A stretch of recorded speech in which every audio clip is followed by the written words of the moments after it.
You're pulling into a freaking 30-foot Waimea drop or a 15-foot Honolulu barrel or pipeline, whatever.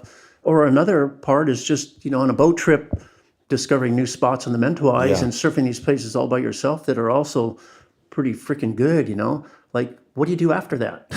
Yeah.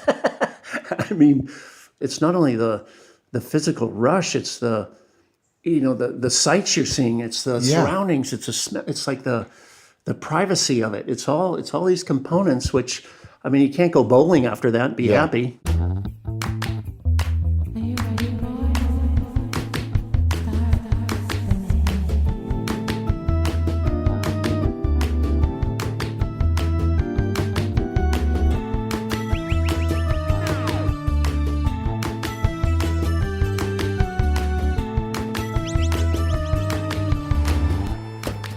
That's Jeff Hakman. I'm Jamie Brisick, and this is Soundings, brought to you by the Surfers Journal. The Journal is a member-supported publication made possible by sponsorship from Costa Sunglasses, FCS, Finisterre, Howler Brothers, Patagonia, Rainbow Sandals, Vans, and Yeti.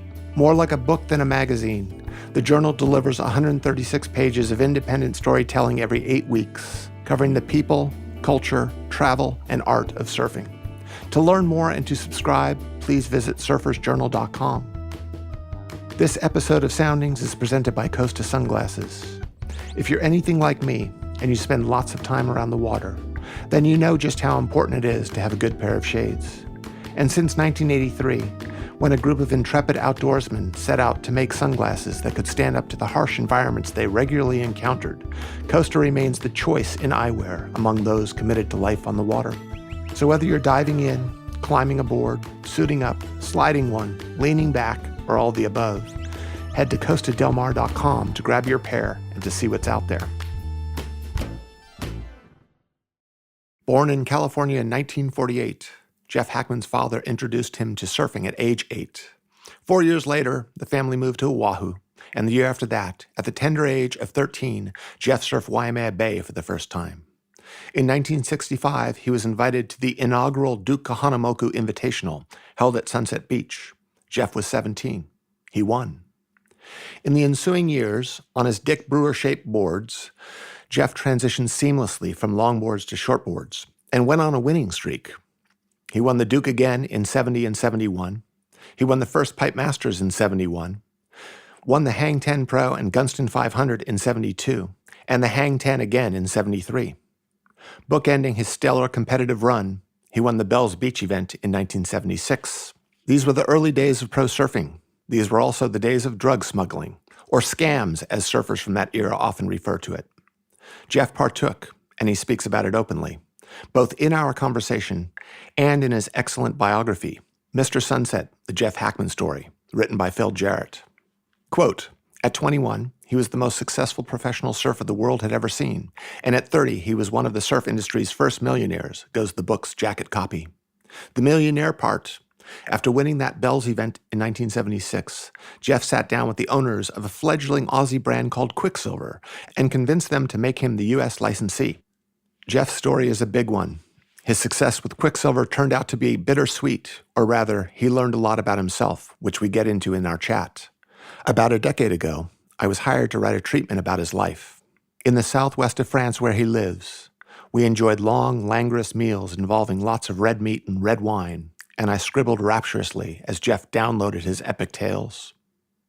Jeff and I spoke at his home in Bidart, not far from the famous Guitari.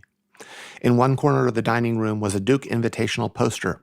In the other was a gorgeous Brewer Parish gun. Jeff is now 76, but his smile knocks about 30 years off that number. Okay, so Jeff, welcome to the show. Thanks, Jamie. Where to begin? I mean, 1960, age 12, you moved to Hawaii. You were from the South Bay. Right. What was it like moving to Hawaii as a haole at that time?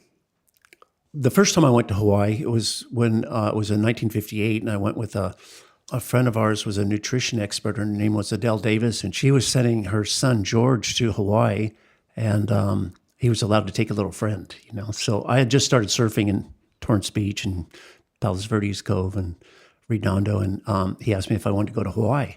And I just went, whoa, yeah, wow. Because it was a big thing to go to Hawaii back then. For one thing, it took 15 hours on the plane because it's just prop. Yep. And anyway, long story short, I went and we stayed 2 weeks sort of at the Holly Colony. And as a little 10-year-old kid, and I surfed every day, and I'd cross-country surf. I'd paddle out to number threes and over to Populars, and then, down to canoes and like to Queens and then back. And I just loved it. So when I came back to Palos Verdes, I talked my father into going the next December, I went, hey, Dad, let's go to Hawaii, like take, vacation, go to Hawaii and stuff. So he goes, okay.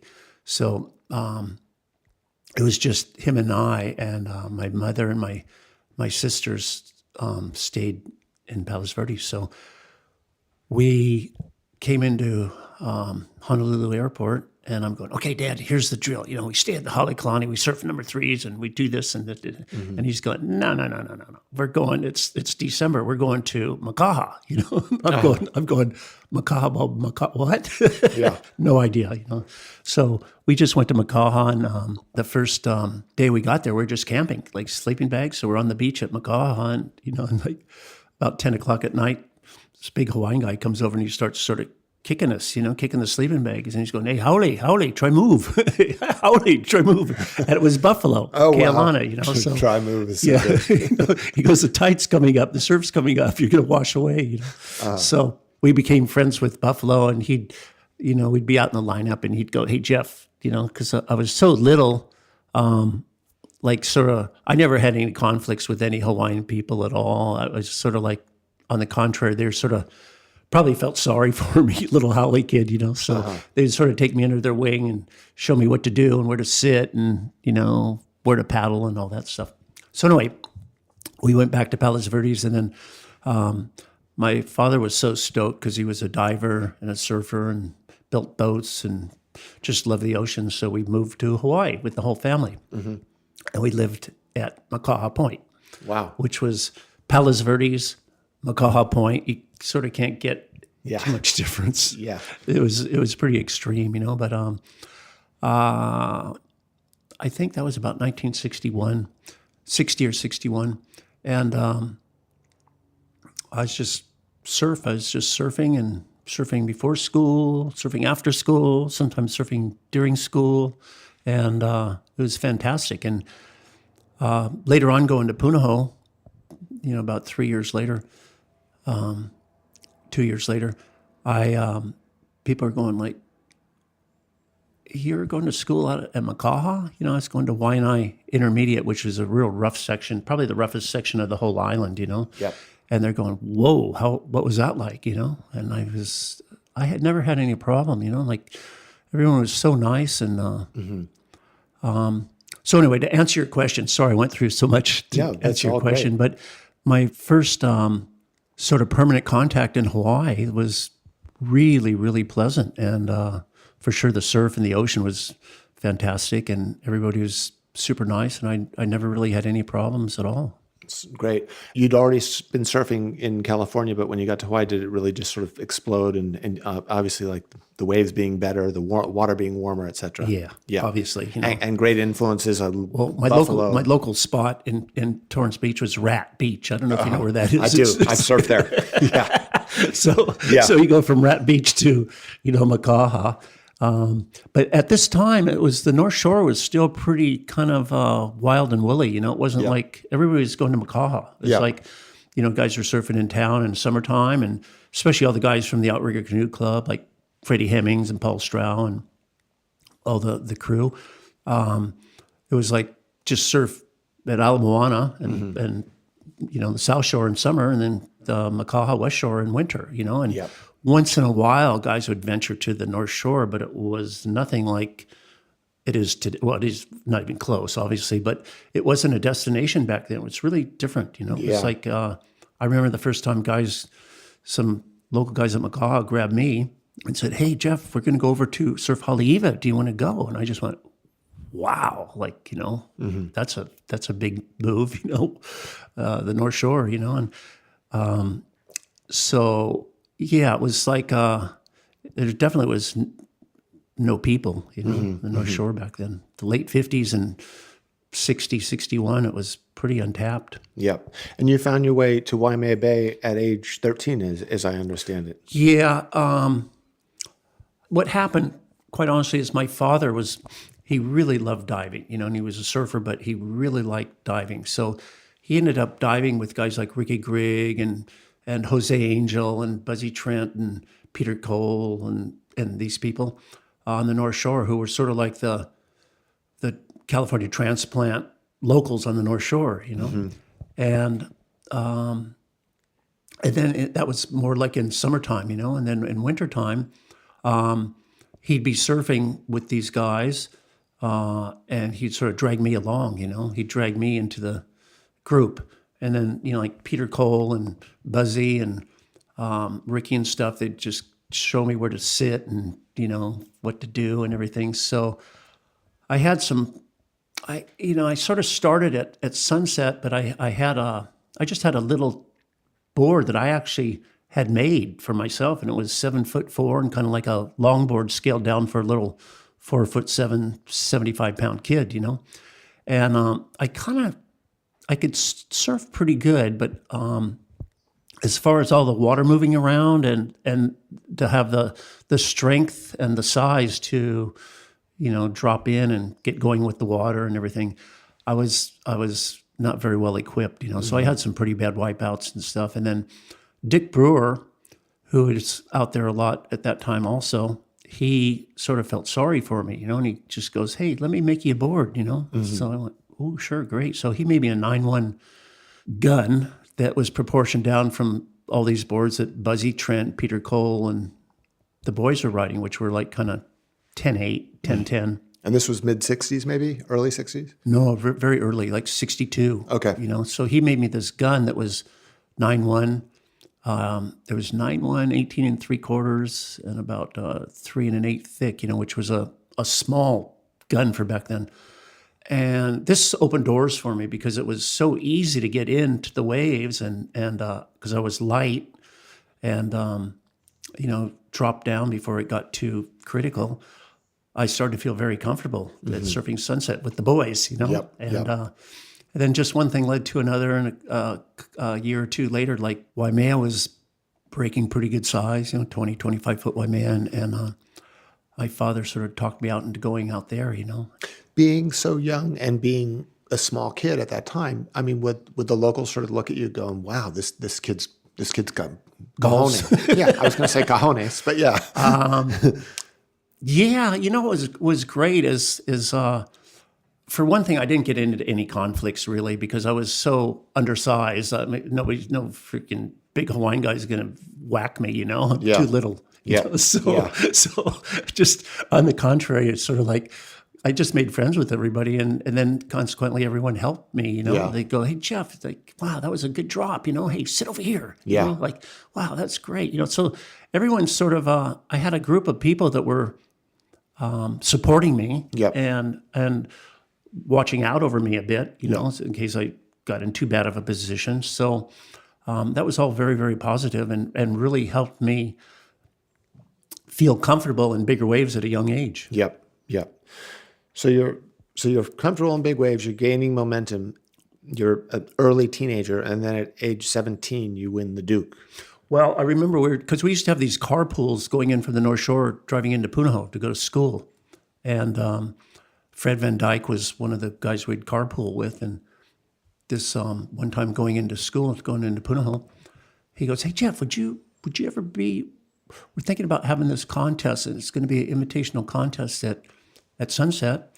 Would you be interested in being in it?" And he said, "And it's going to be Duke's contest. We're doing it for Duke Hanamoku, And I just went, I just felt totally flattered, I went, "Wow, like I get to be invited with all, Greg Knoll and Buzzy Trent and Paul Strow and, Ricky Grigg and Mike Doyle and, all the boys, like the young guys that were ahead of me, but below these group was like John Peck and Paul Gebauer and this crew, So I was totally flattered. So Fred just goes, yeah, well, we'd like to invite you, So I didn't even know what it was, I just went, wow, that's kind of an honor. So not too long after that, I'm at the Royal Hawaiian and checking in for this big event, and there's cameras and there's newspapers and there's all this stuff going on. Because the only contest up to that point was the annual Makaha contest. Yep. So this was a whole new move, especially it was the first contest ever on the North Shore, and it was, for then it was a pretty big deal. And you went straight to the final and you won. What was by that like? time, by sort of 1965, I'd been surfing Sunset pretty solidly for 5 years, and Brewer had just toned my equipment. From that first gun, I had probably another 6 or 8 guns from there. And so by 1965, I had some pretty good, the best equipment you could get in Hawaii, And Yep. Brewer was making me the best, leading cutting edge stuff. And I was living, like Jock Sutherland and I were living on the North Shore. So it was our backyard. And back then, even as late as 65, 66, 67, like you'd get all the crew coming from California on Christmas holiday, like Greg and all the boys. Yep. But then after Christmas holiday, everybody was gone. So, like you kind of had like October, November, January, February, March, April with nobody around. Yeah. So I had a lot of water time. Yep. Probably a lot more than anyone else at Sunset, even at that age. Right. So to win at age 17, did it give you this momentum of like, here's this direction I get to go in my life? Or was it just sort of, did you feel like it was a kind of one-off thing? Or Yeah, one-off thing. Yeah. But there was no money Yeah. for one thing. I mean, it was like 5-star, first class, like red carpet, the whole event. From the ceremony at the Waikiki Shell, being driven in limousines, and just the dinner. When we checked in to the Royal Hawaiian, I remember on the bed was a case of beer, and I think it was $500 in an envelope, which was a lot of money back then, and then a whole bunch of sort of like coupons from all the best restaurants and stuff, all in Waikiki that we could eat free, Wow. and also at Duka Hanamoku's nightclub, we could go there free and everything. So it was really, in fact, I still don't think to this day there's been an event that well done, but there was no prize money. Yeah. So yeah, I thought it was just a one-off sort of thing. Yep. And then you would go on and you would win 3 more Dukes over the next decade, more or less. Yeah. Yeah. But it wasn't really kind of until, I'd say that 70, or like 70, 71, that there started to become sort of this gravitation to more organized competition. Yep. And prize money, like the Smirnoff and the Hang Ten events, and the first Pipeline Masters, which was kind of Freddie Hemming's idea. And we even had some through Golden Breed. We had two or three, I think, 2 expression sessions. So kind of from that first Duke, not until about 5 years later, did it start to really sort of pick up momentum and sort of try to catalyze a bit of a professional movement. Yep. And at this time, boards are getting shorter. We're basically like right in the height of the shortboard revolution, as I understand it. Yeah, the boards got, I'd say in 67, and when boards started moving down really quickly. Yep. In fact, I think it was a 67 Duke contest. I was rooming with Bob McTavish. Yep. And he was my roommate in the event, and he was going, Jeff, you guys don't need 10.8, 10.6 guns, 10-foot, like you can have a 9.4 and shorter and this, and he had his 9.4 V-bottom thing, and he was a phenomenal surfer back then, like in that 67. But the width of his V-bottom and the thickness, it just he couldn't hold it on the face at Sunset. It would just do helicopters, just spin out, Yep. But he was promoting the shortness at that time, and even before that, in 65, 64, 65, Midget was promoting lightness and shortness, Yep. There was the period So you're in Hawaii, and then there was a period in Maui where kind of Honolulu Bay became a sort of incubator for a lot of the new designs. Were you a part of that? Yes. When I got out of school in Punahou, I went to this little junior college. There was a little junior college back. Well, basically, I wanted to surf Honolulu Bay. I went to this junior college to stay out of Vietnam, and Jock Sutherland and I were rooming together at this little college, and so we would we had this '57 Chevy that we got for $150, and I wish I still had it, actually. But we would drive from Paia, over to, like Lahaina and the west side where Honolulu Bay was. And we had so many good days, but we were still riding boards that were kind of like 9 foot, 9'6", sort of, sort of like, I don't know what you call them, semi-guns, I guess. Mm-hmm. And then Gary Chapman came this same fall, and he had, this is Al's brother, older brother, and he had a 710 and an 8.4, two miniguns that Brewer had made him, mm-hmm. I believe, in California. And basically he just talked Brewer into cutting 1.5 feet off the board, the blanks, and mm-hmm. making a littler gun. So Gary arrived with these two boards, and he goes, "Jeff, try this thing, man. Try these, man. They're unreal." So I remember I got on the 710, and that was really small for back then. Yeah. And it was, a little round tail, and it had a, sort of a more, sort of a shorter fin, mm-hmm. sort of a more contemporary fin with hard edges. And I couldn't believe it. It was like absolute freedom. And I was just going, wow, this is different. So around that same time, Brewer was living on Maui. And then he made me an 8.4 sort of pintail, like a minigun thing. And there was Leslie Potts, who was getting smaller boards, and Tom Gallia and Buddy Boy. And it was this whole group of people, and Jock, obviously, yep. On Maui at Honolulu Bay getting smaller equipment. And for some reason, Dick had decided to live there. So during that time, so he was sort of the force yep. of this board design. Yep. And at the same time, I think it was in that spring, Nat and McTavish came over, with who is a photographer that was traveling with them? I forget. John Witzig. Yeah, John Witzig. Yeah, exactly. And so he sort of documented all their surfing, mm-hmm. And it was two entirely different sort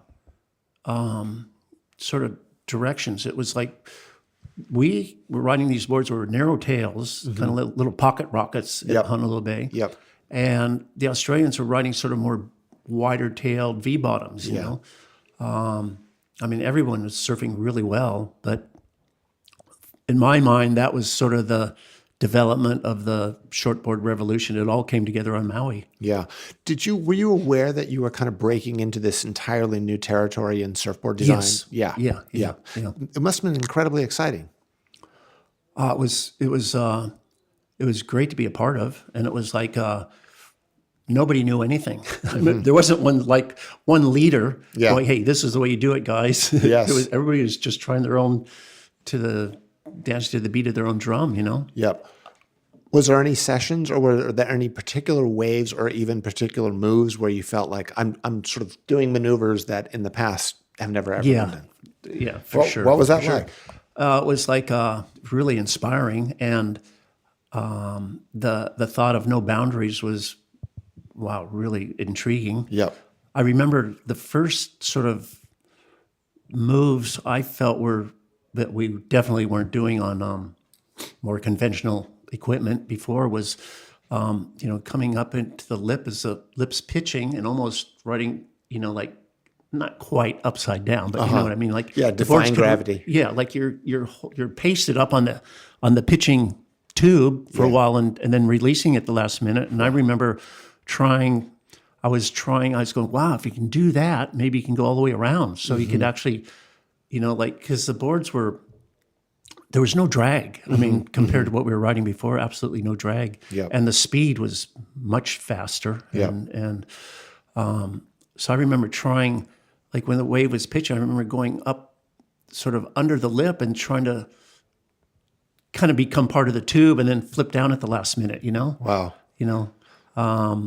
I wasn't very successful at one wave. I came pretty close. It was like when I'd land, it was 50-50, Yep. but that was the feeling. The feeling was like, wow, now we can go anywhere we want on the surface of the wave, where we were sort of limited before because you had 9.6 and we didn't have the rails. We didn't have the horsepower in the rails that we had on these boards. Yep. It's interesting when I think about the timing of the shortboard revolution and being at the same time as sort of the psychedelic revolution and a lot of sort of countercultural idealism. I think there was a lot of that going on. Was that, it was sort of in the air at that time, it seems. It peaked. It absolutely peaked in sort of like 1968, barely 68 on Maui. I'd say it peaked. It's the whole, people ask me today, they go, oh, what about all the drugs, and stuff back in those days? And I go, well, yeah, they were there, but hey, so was the music, so was the bell bottoms and the dress, and so was the board. It was like it was all just together, and to pull one element out wasn't possible. It was a revolution. It was and it was we knew it was a revolution. We were in it, and we were going, wow, this is. I mean, a few years prior to that, like in these years, you had some of the best music ever. Like the Stones, the Beatles, the Doors, all this stuff happened in 2 or 3 years in the same period. And 2 years before that, you had music like Sha Na Na. It was radical. And all the psychedelics everybody was taking, and the approach to just everything. Mm-hmm. Were you on Maui when Hendrix came and did the Rainbow Bridge? No, I wasn't, but I remember I had friends that were there. That was a big deal. Yeah. But yeah, there's another example. It's almost like if you were to pick any place on the planet during that time frame, it all came to a climax on Maui, at Honolulu Bay in those years, or in those months, Yeah. And what about sort of the years after that? Let's getting into now the early to mid 70s. You won bells at age 27, 1976. Yeah. Sort of, I came off Maui, and then I kind of based myself back on the North Shore, sort of in about 1970,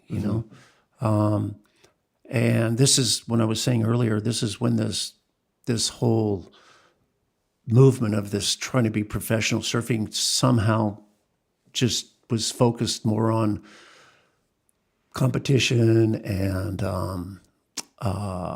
the boards are smaller. There was more interest in sponsorship coming in, or just maybe the beginning of sponsorships coming in. Like you had Smirnoff, you had Hang Ten, you had or some of the other, I forget some of the other companies, Golden Breed. Caton, maybe? Yeah, Caton. Yeah.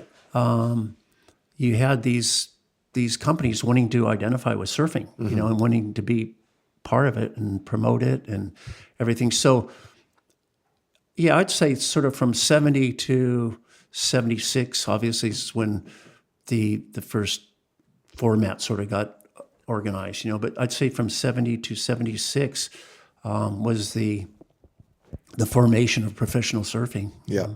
Were you on board with that, or did it seem true to your surfing experience, or Good question. That's a good question. Of course how can I say this? I love surfing, and so if I could figure out how to pay my rent and surf, I was stoked, So I was open to the whole thing. But at at the same time, good question. At the same time, say compared to what we're doing on Maui and just no organization and just open and no real agenda. That was a beautiful time. Yeah. Yeah. Like pure and really, really nice. Although in this other area, I believe that it pushed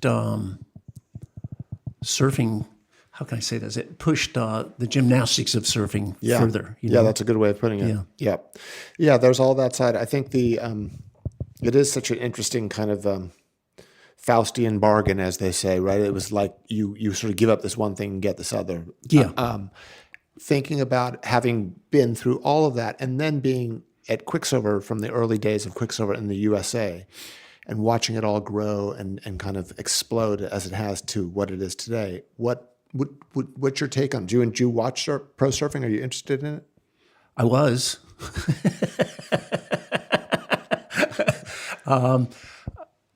I'm not taking anything away from anybody because I think the surfing that the pros are doing today is just extreme. It's like so physically advanced and gymnastic and really, really professional, you know.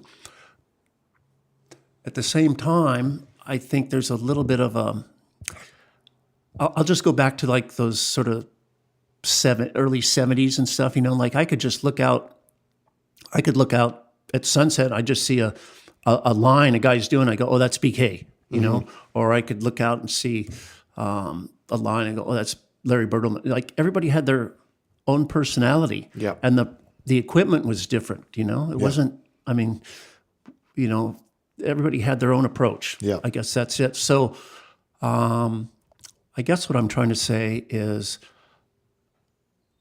in those earlier years of when surfing was trying to become professional, there was more individuality, I believe. Yeah. Okay. And I'm not taking anything away from present day pros because I know how good everybody is, but the equipment's very, very similar today. Like equipment could change back then, like as much as a foot, or 8 inches and, be totally different. So there was more. I believe there was a little bit more individualism. Yeah. When you think back on your surfing career, your sort of peak years, what anything stand out? Is there like a highlight moment that you'll take to the grave with you? Oh, there's a lot. What Jock and I would do in Honolulu Bay, because we're living on the other side of the island, we're living on the north side of the island, which is Hukipa. So the swell comes up first there. You see it coming up, before it's hitting the west side, Yeah. So we would maybe be at school and like 4 o'clock in the afternoon, we see the swell come up really fast, So we'd get in our 57 Shetty and we'd have to drive about an hour and I think it's about an hour. Back then it was about an hour and 10 minutes or something. And I remember some really phenomenal times at Honolulu Bay in 67 with Jock and these sunsets and watching, like Jock would take off and, beautiful 8-foot wave and I'd be on the back of the wave and only 2 of us out, no leg ropes, no, just nothing. And if you lost your board and it went in the cave, you're out of the water for 2 or 3 days because you had to patch the thing and it was gnarly, Yeah. I remember Jock and Honolulu is so beautiful. And I remember his silhouette just carving, from the back of the wave and looking through toward shore of the wave and seeing his green silhouette. It was just beautiful times. It was really nice times. And then we'd come in and it'd be dark. And then back then there wasn't even anywhere to eat in Lahaina. It was like, there was Lahaina Bakery. That was it. There was nothing. Yeah. There was really a small little place. So yeah, those were really nice times. Some of the early events on the North Shore, some of the professional events in those 70s stick in my brain, like that 74 Smirnoff contest at Waimea. That was extreme. Yeah. It was giant, right? So big. You came second to Reno. Yeah. Caballero. Yeah. Yeah. He surfed so good, Reno, especially in the semis. But anyway, I remember paddling out to because I really wanted I needed some rent money, so I really wanted to do good in the event. And so I paddled out first thing in the morning, and like as you're looking out Waimea, that right-hand corner, Yep.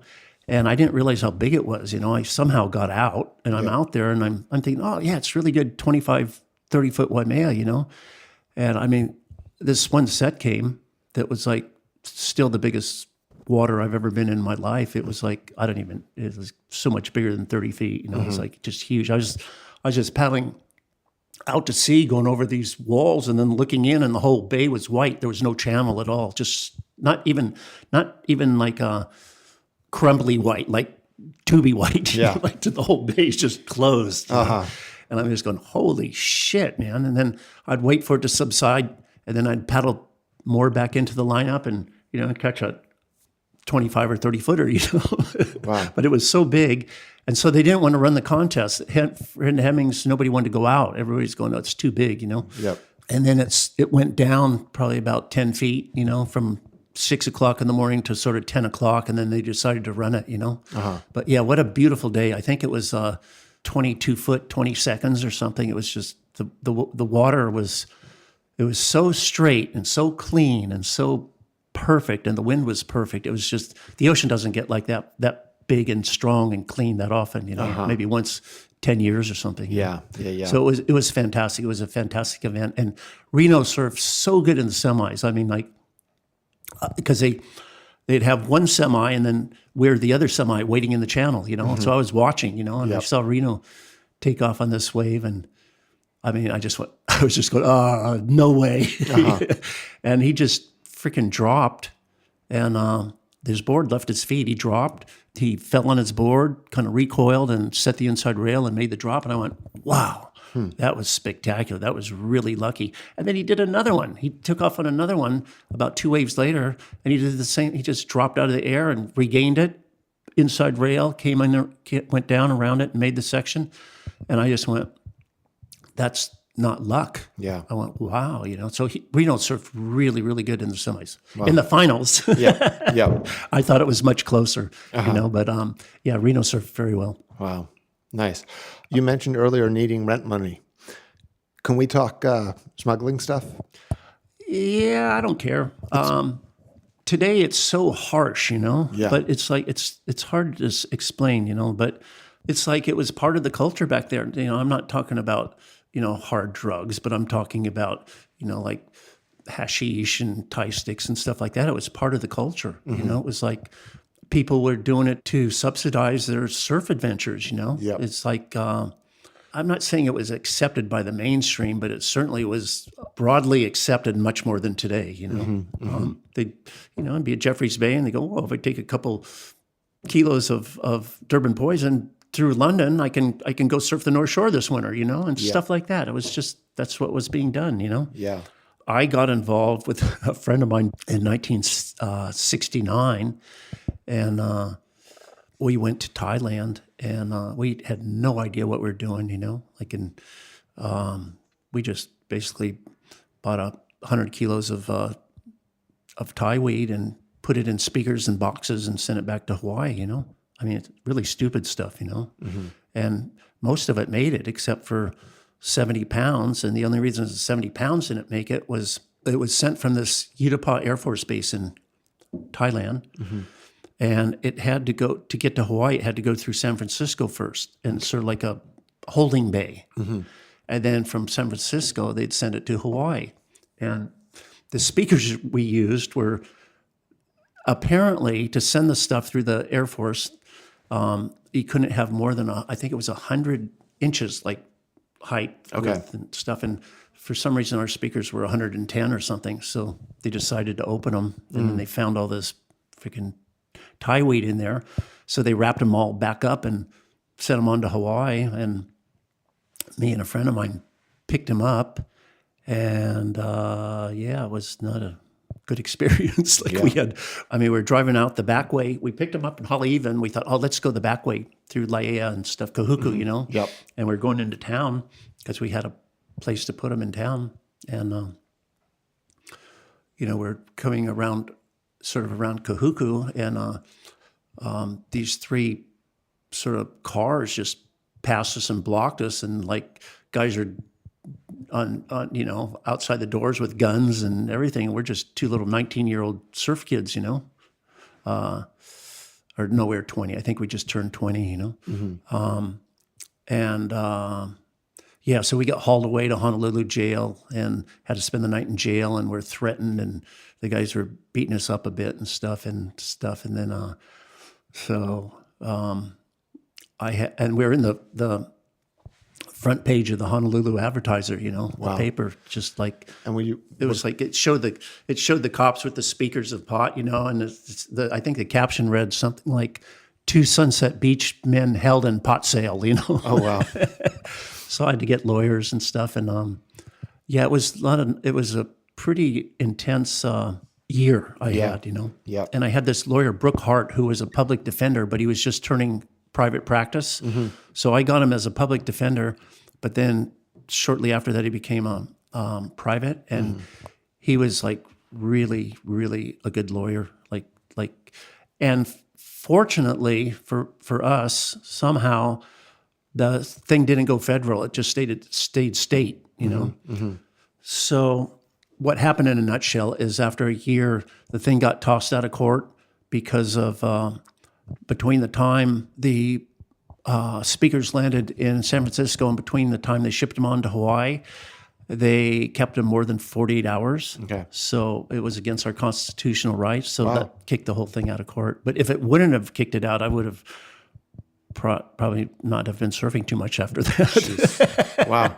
And sort of being involved in that thing that was in the Honolulu Advertiser or what have you, did it feel, I mean, when I think of it now and imagining the prominence you had as a surfer at that time. It was horrible. It was horrible. So it was shameful. Shameful, horrible. I think I wasn't invited to the Duke contest one year because of that. I can't remember exactly, but it was nothing I'd suggest anyone go through, Yeah. But I mean, everyone was smoking. It was like having a beer, Yeah. So I didn't think it was that bad, and but it was illegal, and I really paid for it. Did your career kick on for several years after that? Yeah, well, when I got invited back to the Duke, I won 2 back-to-back. Okay, so that was 70 before all and that. 71. Yeah. They let me back in. And Yeah. I went, okay, well, I'm going to win them all now. Yeah. Which I did. Yeah. But yeah, it was something, I mean, in hindsight, I mean, if I had a choice, I would have never done it, Yeah. but it was just weird because it was like all my buddies were doing it. So it wasn't like, it was sort of considered okay, Yeah, sure. But legally it wasn't, Yeah. Yeah. And 200 pounds isn't a small amount, Yeah. I know you based on what I've read about you, you've had drug addiction stuff. Is that good to talk about, or is that not? Would you rather not? I don't care. It's like, I've had, for sure, opiate addiction problems for like years, So how did that start? Really simple. It's like, I mean, like same thing is like, it sort of, it wasn't as much of the culture as like hashish and marijuana and stuff, and LSD and stuff. But I just got introduced to it by my girlfriend in Indonesia, going to Indonesia in the 70s, sort of 74, 75 in there, and didn't know anything about it at all, and basically 1 week changed my whole life, Wow. It's easy as that, just trying it, just trying opiates and just, just go bonk, and you just go, what can I say? It's definitely not a good thing. Yeah. It's interesting, though. A close friend of mine wrote a book called The Drop. His name is Thad Zolkowski, and it's about the connection basically between surfing and addiction and how what all the sort of neurotransmitters that get sparked in the water totally open the door for addiction. It's sort of like if you can't find those highs out in the water, you will find them elsewhere. Do you think of given the highs of like winning multiple Dukes, surfing big Waimea Bay, tearing the bag out of Sunset Beach, do you think that in some way that sort of gave you needed the adrenaline junkie thing where you... Definitely. I mean, you hear this all the time, but I think it's true, It's like I came out of my culture. One of the things I did by jumping into Quicksilver, and when I got the license in 76 and jumped into Quicksilver with Bob McKnight, is I just left my culture, the culture I'd been brought up in Hawaii. Yeah. And along with that, the rush of big wave surfing and everything that goes with it. And I just chopped it and moved to California and was at a desk, Yeah. and it just wasn't making things float for me, Yeah. Like I was not a happy camper. Yeah. Even though I was developing a company and we were successful and everything, I was just going, wow, something's wrong here. Something's lacking. Something's not getting it off for me. Yeah, know? for sure. And so I'm looking for other things, Yeah. So yeah, and then sort of that 75 era was sort of when I got introduced to opiates, sort of that kind of went on shelved for a while, but then sort of 2 years later in California when I'm doing Quicksilver, it kind of I connect again, so it starts again, Yeah. But I've actually wondered about that. I've thought about that quite a bit, and I've had other people tell me that they're going, "Whoa, did you get loaded because you're missing the rush of big waves?" And I'm going, oh, "No, that's stupid," But hey, I think there is something to that. Down deep, there's something because that thrill of that thrill of like maxed out surf and just that rush of dropping in and pulling into a barrel and just that it's like second to none. No, it can be a curse, and you don't realize it when you're 22 and it's happening, but then you sort of get later on in years, and it's not available to you as readily or at all in that same form. And yeah, it's. I mean, I feel, for me, I speak humbly on a very minor scale, but I've definitely had some great surfing moments in my life, and I'm very, very grateful for them. But I also recognize how they almost like set a bar to a place that, I agree. You chase it the rest of your life. And it's like, like if you're pulling into a freaking 30-foot Waimea drop or a 15-foot Honolulu barrel or pipeline, whatever, or another part is just, on a boat trip, 25 years ago and discovering new spots on the Mentawais and surfing these places all by yourself that are also pretty freaking good, like, what do you do after that? Yeah. I mean, it's like it's a hard thing to duplicate. Yeah, for sure. It's not only the physical rush. It's the the sights you're seeing. It's the surroundings. It's like the privacy of it. It's all these components. Which, I mean, you can't go bowling after that and be happy. You know, or you can't. It's like, what do you do after that? No, it's so true. It's funny you said the sights you're seeing, because there's one version of that which is pulling up to a boat in the Mentawais and seeing the land and the waves and all that. There's that version. But the other one that I think about, a few years ago, I was in the Maldives and I had a GoPro camera and I was playing around with doing the sort of POV of the rider. The people have done it really beautifully inside the tube looking out. But I was riding and going up and down on a wave holding a GoPro camera. And when I went and looked at it later, I realized you get all these kind of skewed angles. Yeah. And it's really a great thing. I mean, it kind of keeps your brain creative and open. And as someone who sits and writes a lot, I was thinking that my surfing practice is so ingrained in my way of looking at the world, and I never ever want to lose that.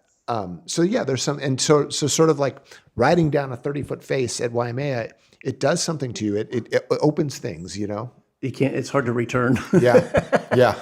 And you hear this all the time, and people must get sick of it. But surfing is pretty darn good, Yeah. And it's like I've never done anything better. Yeah.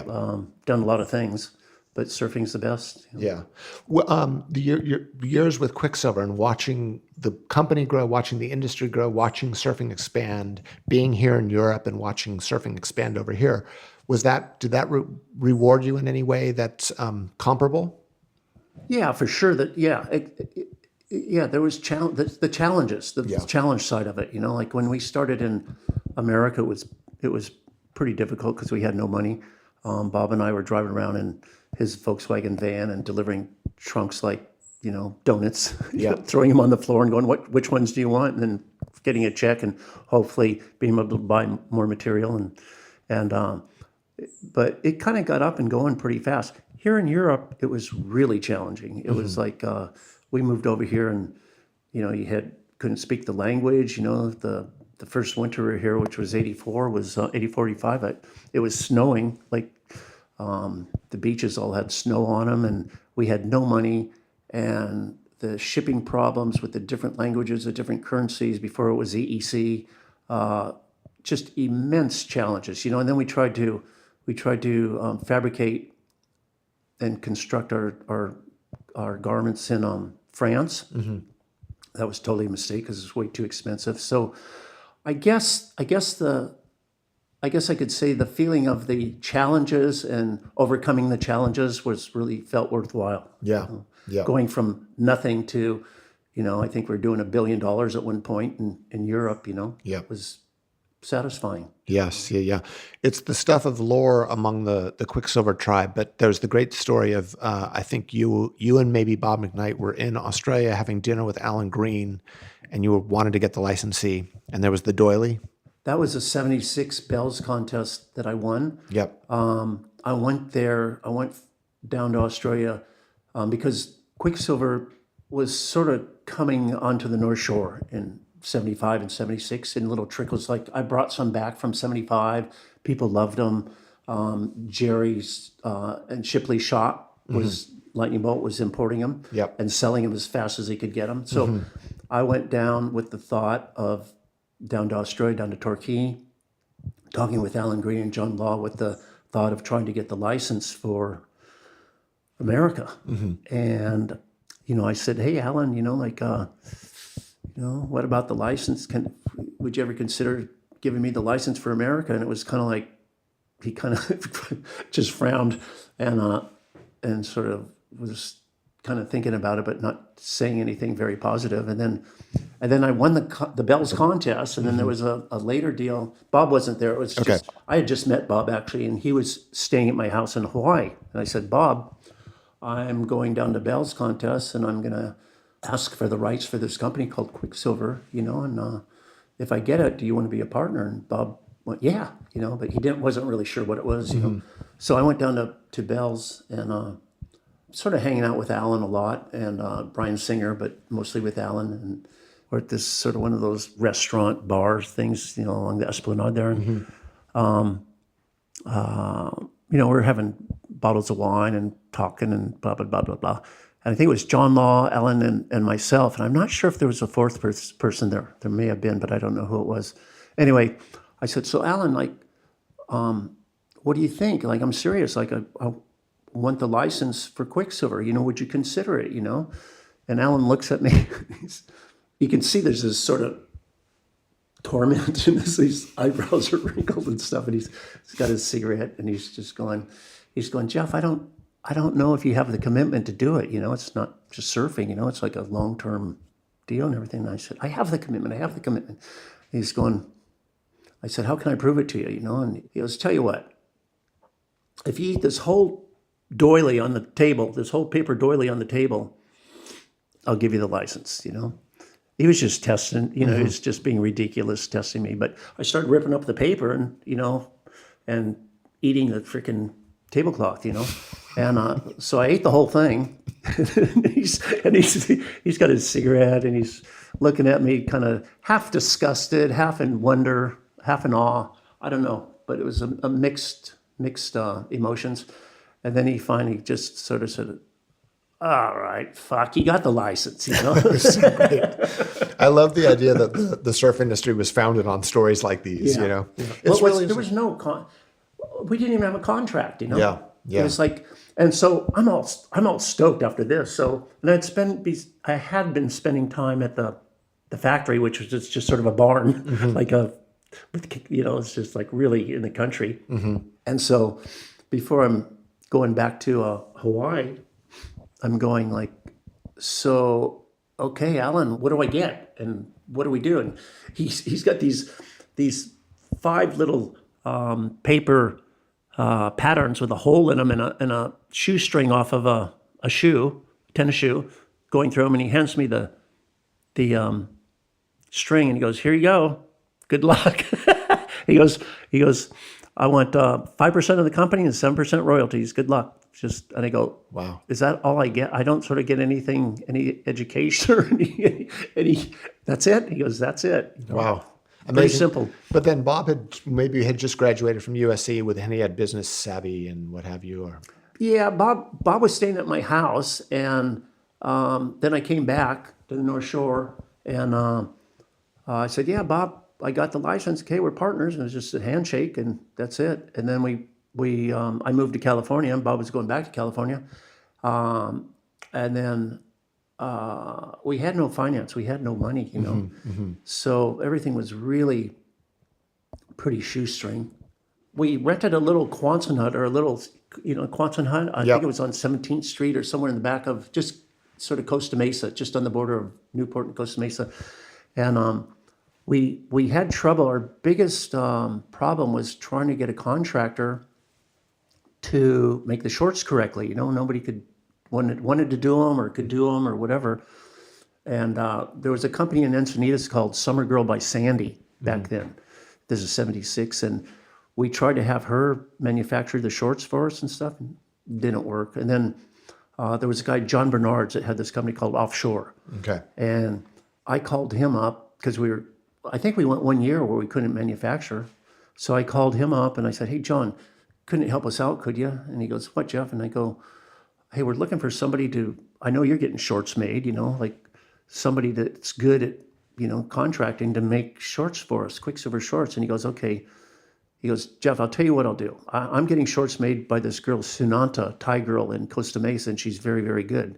I'll let you have her contact." So went there, and we were in business. I mean, she did them. We were in there doing the studs and some of the pressing and stuff, but she was getting them made, and she was doing pretty good.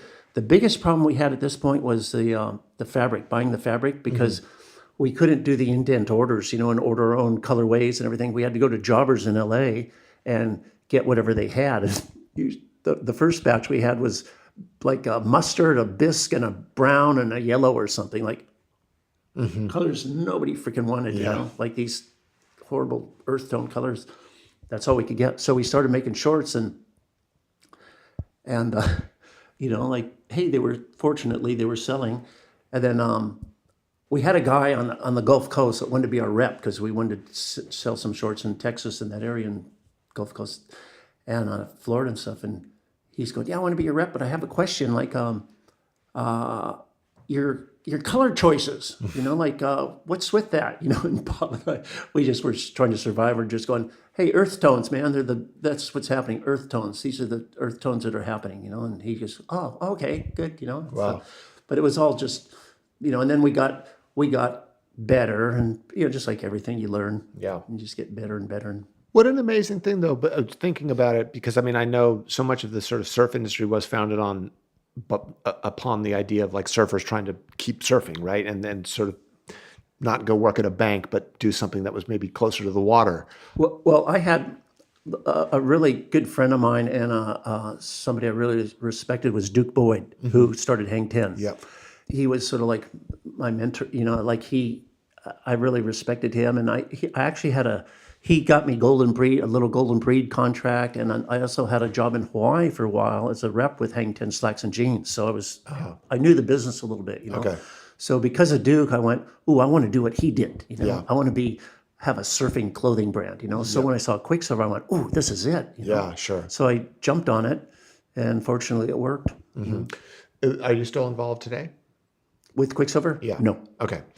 Was there a period at what point did you sort of step away? 2016, I believe, or 15. I was actually a salaried employee, and then I stepped away from that, and then I had a little baby contract for about 4 years, 5 years. And so in these sort of 4 decades, was there a period that was most exciting for you, most fun, most interesting? I'd say at the peak of Quicksilver's business and popularity, I would say it was probably from 95 to 2007 or 8, And there's just, here in Europe and America, it was just nothing you could do wrong, That window that you're talking about was the period of the crossing, and there was all these sort of exploration of these new breaks. And did you get to surf a lot through that period? Oh yeah, like I was on so many with Martin Daly and Bruce and the gang. We were having a great time. I even had one of my job functions was I was in charge. We had a group of kind of like in America they call it the bro staff, and it was kind of like here in Europe it was our sort of 60 best accounts. Yep. And I had a pretty good expense accounts, and what my job was is just take care of these guys, like take them on boat trips, take them parties, do whatever, just make it like a family, and that was my best job ever in Quicksilver. Sounds so great. It was fantastic. I mean, all I had to do is just have fun and have fun with other people. Yeah, yeah. What about today? Where does surfing fit into your life today? Today, I think surfing I'm not as passionate about it as I was. In saying that, I've never done anything better for me than surfing. I mean, just, it's brought me it's been healthy for me. I've gotten to see the world. I've made friends. It's just been fantastic. Today, it's a little bit more of I'd say, I battle, to be honest, I battle with the crowds here in France, the parking. It's hard, It's like, like I grew up in Hawaii in the early 60s on the North Shore with nobody around and having the best waves in the world to myself. Yeah. And here it's very, very difficult, But I go on trips quite a bit. Like I was in New Zealand last year and I love that. God, I was there in January and all the little beach breaks and all the little corners and different angles of wind and that's what I love. Yeah. What I love is I love surfing with a couple friends and in uncrowded conditions. That to me is what I enjoy the most about surfing. So I have trouble doing that here a bit because it's in France because it's so crowded. But I like the lifestyle of France. So I push myself to get in the water, and it always could be a little bit more, but I'm trying to stay in the water. Yeah. I still enjoy surfing, but a lot of the components around it, yes, I'm not enjoying it as much anymore. Yeah. What about Shirley in the sense of like having been one of the great surfers of all time? Do you ever struggle with sort of the thing of getting older and not being able to perform the way you once did and having, I guess, basically the ego side of it? Yeah, but there's nothing you can do about that. You just sort of ride with it, Yeah. Like all my friends, honestly, all my friends in Hawaii that are getting my age, they basically just go, hey, you can't get up and you can't pop up, so they go into supping or whatever they're doing, Yeah. It's all good. But what I still really like going on adventures and new spots and surfing with some friends. Yeah, yeah. Last question, and my last possibly ridiculous question, which is, having lived a big life and experienced a lot of things, is there any sort of takeaway you have for it? What have you learned along the way? What's the recipe for the good life, Jeff? Wow. I'm always trying to figure it out, honestly. I say that I'm so sincere. Well, I've made a lot of mistakes, if I could go back and do some things over, I'd certainly change a few things, But for me, a big part of success is humility. Yeah. I think humility is really, really important. I know when I was a little kid growing up in, Makaha and even, before that, a few times in Waikiki and stuff, like some of the older guys like Conrad Kuna and Rabbit Kekai and some of these old Beach Boy guys, when I was out surfing, man, they taught me three main things, and it was basically humility, timing, and patience, And I think those are three things that you can use in surfing to be successful and in life, Yeah, yeah. Great. Thank you so much. You're welcome. Great You're chatting. welcome, Jamie.